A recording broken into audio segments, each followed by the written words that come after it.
Welcome back to the Teachable Heart. Awfully glad you're watching. I'm your host, David Vitt. In Matthew 18, Jesus told what is commonly referred to as the parable of the unmerciful servant. It falls within a larger discussion Jesus had around the topic of forgiveness. Peter had kicked things off by asking how many times he should be willing to forgive someone who had sinned against him. In answering 70 times 7, Jesus was inferring there should be no limit to our forgiveness.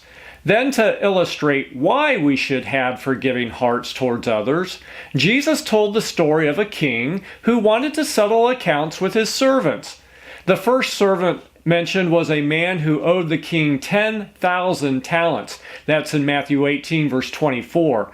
Now, a talent was worth about 6,000 denarii, and each denarius was about 1 day's wages.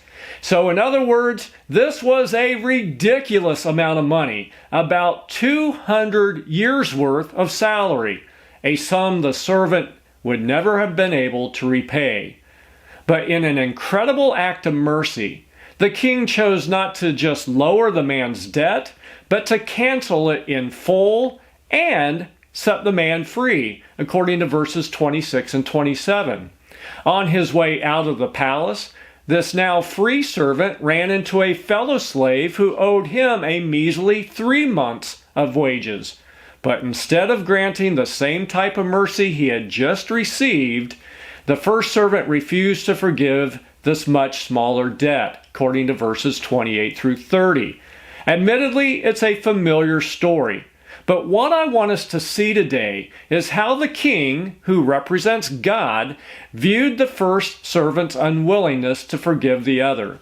In verses 32 and 33, we read this, and I quote, "Then his Lord called the first slave and said to him, 'Evil slave, I forgave you all that debt because you begged me. Should you not have shown mercy to your fellow slave, just as I showed it to you?'" End quote.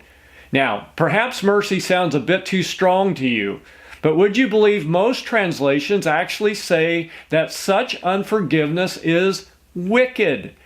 Now, we typically reserve the term wicked for popular Broadway musicals or for the vilest of offenses like murder, rape, or trafficking children.